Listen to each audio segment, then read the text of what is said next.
Hello friends, welcome to our channel. ఈ వీడియోలో మనం ఎస్ఎస్సి జీడీ కానిస్టేబుల్ నోటిఫికేషన్కి సంబంధించిన ఇన్ఫర్మేషన్ గురించి డిస్కస్ చేద్దాం. సో దానికంటే ముందు ఒకసారి మన వీడియోని లైక్ చేయండి, సబ్స్క్రైబ్ చేసుకోండి.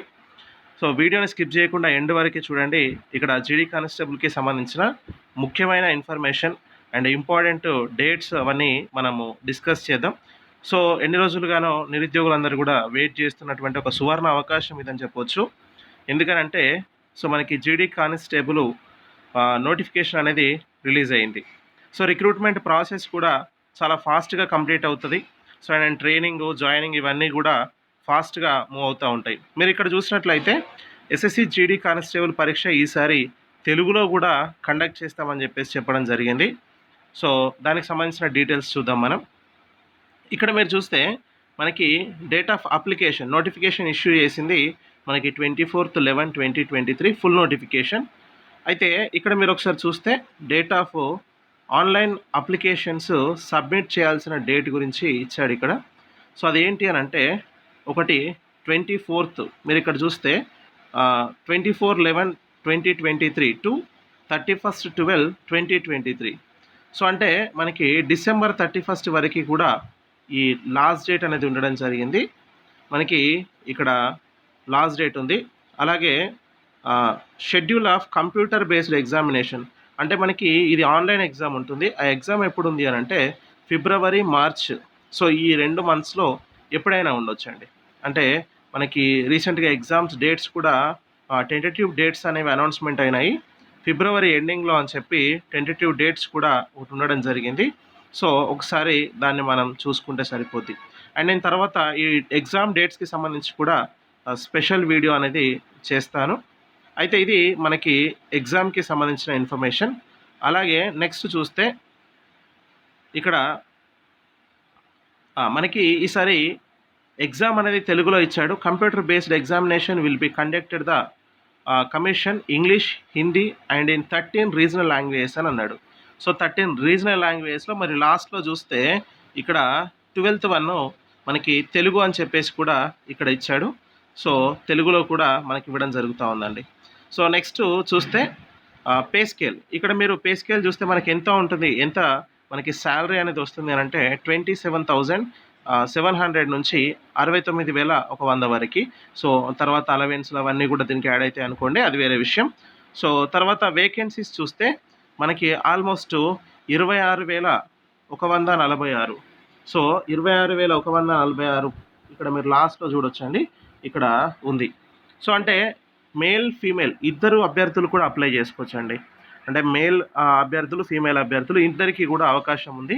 మీరు ఒకసారి చూసినట్లయితే ఇక్కడ ఇద్దరికి కలిపి బీఎస్ఎఫ్లో ఇక్కడ మనకి ఇచ్చాడు బీఎస్ఎఫ్ అని, next CISF, CRPF, SSB, ITBT, next AR, SSF అని చెప్పి ఈ విధంగా ఇవ్వడం జరిగింది. మీరు ఒకసారి ఈ స్లైడ్లో కనుక చూస్తే మీకు కేటగిరీ వైజ్గా, సో ఒక్కొక్క జాబ్కి సంబంధించి కేటగిరీ వైజ్గా పోస్టులు అనేవి ఇక్కడ మెన్షన్ చేయడం జరిగింది. మీరు ఒకసారి క్లియర్గా చూసుకోవచ్చు మీ కేటగిరీలో ఎన్ని పోస్టులు ఉన్నాయి అని చెప్పి. మీరు ఒకసారి క్లియర్గా చూస్తే సిఐఎస్ఎఫ్కి అంటే సెంట్రల్ ఇండస్ట్రియల్ సెక్యూరిటీ ఫోర్స్కి సంబంధించి మొత్తంగా వేకెన్సీస్ ఒక 11,000 పోస్టులు అనేవి ఉన్నాయండి. అంటే మనకి కొద్దిగా ఈ జీడీ కానిస్టేబుల్కి సంబంధించినటువంటి పోస్టులలో కంఫర్టబుల్ రేంజ్గా ఫీల్ అయ్యేటువంటి జాబ్ ఏదైనా ఉంది అని అంటే సిఐఎస్ఎఫ్ని ఫీల్ అవుతారండి. మిగతా అన్నీ కూడా బీఎస్ఎఫ్ అంటే బార్డర్ సెక్యూరిటీ అండి. సో సిఆర్పిఎఫ్ అని అంటే ఇది కూడా మనకి రిజర్వ్ పోలీస్ ఫోర్స్ కాబట్టి సో అందరు అభ్యర్థులు ఎక్కువగా కంఫర్ట్ రేంజ్లో ఫీల్ అయ్యేది సిఐఎస్ఎఫ్.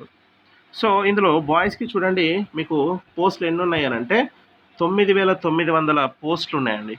సో ఆల్మోస్ట్ 9,913 అని అంటే చాలా మంచి పోస్టులు ఇవి, ఎస్పెషల్గా సిఐఎస్ఎఫ్. సో ఇక్కడ మనకి ఫీమేల్కి కూడా ఒక 1,112 పోస్టులు అనేవి ఇక్కడ మెన్షన్ చేశాడు. కాబట్టి ఫీల్ బెటర్, మనకి ఇబ్బంది ఏమి ఉండదు. కాబట్టి హ్యాపీగా మనము దీన్ని అప్లై చేసుకోండి. మంచిగా ప్రిపేర్ అవుతే మాత్రం డెఫినెట్గా జాబ్ మాత్రం పక్కా వస్తుంది.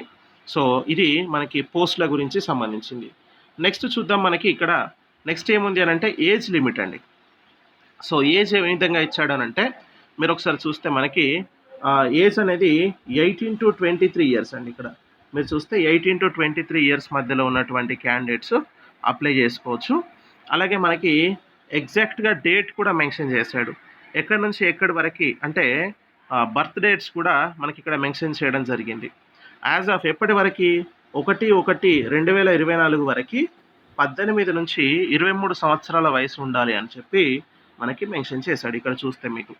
అలాగే నెక్స్ట్ ఏజ్ రిలాక్సేషన్ కూడా ఇక్కడ ఇవ్వడం జరిగిందండి. చాలా మందికి ఉన్న కన్ఫ్యూజన్ ఏంటి అని అంటే కొంతమంది ఏజ్ రిలాక్సేషన్ ఉంటుంది అని, ఉండదు అని ఇట్లా రకరకాలుగా మనకి మెన్షన్ చేయడం జరిగింది. బట్ ఇక్కడ చూడండి permissible relaxations in upper age limit అని చెప్పేసి ఇక్కడ ఒకటి మనకి మెన్షన్ చేసిండు. సో అది కనుక మీరు చూస్తే ఎస్సీ ఎస్టీ వాళ్ళకి 5 years ఏజ్ రిలాక్సేషన్ ఇచ్చాడు. అలాగే ఓబీసీ వాళ్ళకి ఒక 3 years ఏజ్ రిలాక్సేషన్ అనేది ఇక్కడ మీకు ఉంది, అది మీరు చూడొచ్చు. సో సరిపోతుంది. అంటే ఇక్కడ మనకి ఓబీసీ వాళ్ళకి 3 years అండ్ ఎస్సీ ఎస్టీకి 5 years రిలాక్సేషన్ ఉంది కాబట్టి దట్ వుడ్ బి బెటర్ అండి. ఓకేనా, ఇది ఏజ్కి సంబంధించినటువంటి ఇన్ఫర్మేషన్. ఇక నెక్స్ట్ ఒకసారి చూస్తే మనకి ఎడ్యుకేషన్ క్వాలిఫికేషన్స్ కూడా ఇక్కడ ఇచ్చాడు. ఏంటి అని అంటే జస్ట్ 10th పాస్ అయితే సరిపోతుందండి. ఓకేనా, సో యాజ్ 1/1/2024 ఇక్కడ మనకి ఎవరైతే 10th క్లాస్ పాస్ అయ్యారో వాళ్ళు హ్యాపీగా అప్లై చేసుకోవచ్చు. సో 10th క్లాస్ క్వాలిఫికేషన్తోనే ఈ పోస్టులు అనేవి ఉన్నాయి ఇక్కడ. సో నెక్స్ట్ తర్వాత చూస్తే మరి scheme of examination. So exam ఏ విధంగా ఉండబోతుంది ఇదంతా ఓకే అని అనుకుంటాం. బట్ ఇప్పుడు ఎగ్జామ్ గురించి వచ్చేసరికి కంప్యూటర్ బేస్డ్ ఎగ్జామ్ ఉంటుంది కంప్లీట్గా. ఈ ఎగ్జామ్ అనేది మనకి ఎట్లా ఉంటుంది అని అంటే 80 క్వశ్చన్స్ ఉంటాయి. So each question carries 2 marks అండి. సో 80 క్వశ్చన్స్కి ఈచ్ క్వశ్చన్ క్యారీ 2 marks. మనకి ఏ సబ్జెక్టులు ఉంటాయి అని అంటే ఒకటి ఇక్కడ పార్ట్ ఏలో జనరల్ ఇంటెలిజెన్స్ అండ్ రీజనింగ్ అని చెప్పేసి ఉందండి. అంటే రీజనింగ్లో 20 questions 40 marks కింద ఉంది. అంటే ఒక్కొక్క క్వశ్చన్కి 2 మార్కులు చొప్పున ఉందండి. అలాగే నెక్స్ట్ ఇక్కడ చూస్తే జనరల్ నాలెడ్జ్ 20 క్వశ్చన్లు 40. నెక్స్ట్ పార్ట్స్లో ఎలిమెంటరీ మ్యాథ్స్ అని ఉంది. అంటే అరిథమెటిక్ నుంచి క్వశ్చన్స్ వస్తాయండి ఇక్కడ. So elementary maths 20 questions. Next ఇక్కడ 40 marks. Next English are Hindi అంటే రీజనల్ లాంగ్వేజ్ కింద మనకి ఒకటి లాంగ్వేజ్ సెలెక్షన్ అప్పుడు ఇంగ్లీషా హిందీ అని చెప్పేసి ఉంది. సో ఇక్కడ మనకి ఇంగ్లీష్ సెలెక్ట్ చేసుకుంటాం కాబట్టి ఇంగ్లీషు 20 క్వశ్చన్లు అండ్ 40 మార్కులు దీనికి కూడా. అయితే మీరు ఒకసారి ఇక్కడ చూడండి ఏంటి అని అంటే టైం డ్యూరేషన్ కూడా ఉంటుందండి. మనకి టైం కూడా ఉంటుంది. ఎంత అని అంటే 60 నిమిషాల టైం. ఓకేనా, ఇది చాలా జాగ్రత్తగా మీరు చూసుకోవాలి. 60 నిమిషాల టైం అనేది మనకు ఇవ్వడం జరిగింది. సో ఈ 60 minutesలో మీరు ఈ 80 క్వశ్చన్లకి ఆన్సర్ అనేది చేయాల్సి ఉంటుంది. అయితే ఇక్కడ మీరు ఇంకొక విషయం ఏంటి అని అంటే నెగిటివ్ మార్కింగ్ ఉంది. సో నెగిటివ్ మార్కింగ్ ఉంది ఏ విధంగా అంటే మీకు ఇక్కడ చూస్తే ఒకసారి 0.25 అండి. ఓకేనా, 0.25 నెగిటివ్ మార్కింగ్ ఉంది. ఓకేనా, సో అంటే పావు మార్కు అనేది మనకు నెగిటివ్ కింద కట్ అవుతుంది. నెగిటివ్ మార్క్ కూడా ఉంది కాబట్టి మీరు జాగ్రత్తగా చేయాలి. అలాగే నెక్స్ట్ చూస్తే ఇక్కడ ఈ సిలబస్ అండి. మనకి ఇప్పటివరకు మనం చూసిన సబ్జెక్టులు ఉన్నాయి కదా, సబ్జెక్టులకు సంబంధించిన సిలబస్ ఇక్కడ మనకి ఫస్ట్ రీజనింగ్, తర్వాత జిఎస్కి సంబంధించి, తర్వాత ఎలిమెంటరీ మ్యాథ్స్ అండ్ లాస్ట్కి ఇంగ్లీష్కి సంబంధించినటువంటి ఇక్కడ సిలబస్ అనేది ఉంది.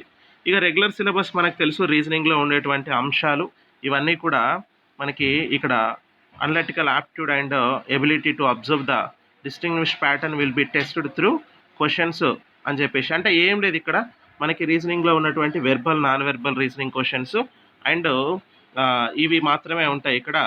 సో మనకి డయాగ్రామ్ బేస్డ్ క్వశ్చన్స్ నాన్ వెర్బల్లో ఉంటాయి. అండ్ వెర్బల్లో చూసినట్లయితే మనకి నెంబర్ సిరీస్, లెటర్ సిరీస్ ఈ విధంగా క్వశ్చన్స్ ఉంటాయి కదా, కోడింగ్ డీకోడింగ్ ఇవన్నీ కూడా ఉంటాయి. లాస్ట్లో మనకి మెన్షన్ చేసాడు కోడింగ్ డీకోడింగ్ ఇట్లా అని చెప్పి.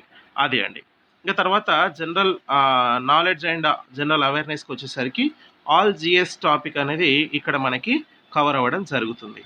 ఓకేనా, తర్వాత ఎలిమెంటరీ మ్యాథ్స్ అని అంటే సో ఇక్కడ మనకి అర్థమెటిక్ సంబంధించిన అంశాలు. నేను సిలబస్ గురించి కూడా పర్టికులర్ ఒక వీడియో చేస్తే ఎలా చదవాలి, ఏం చదవాలి.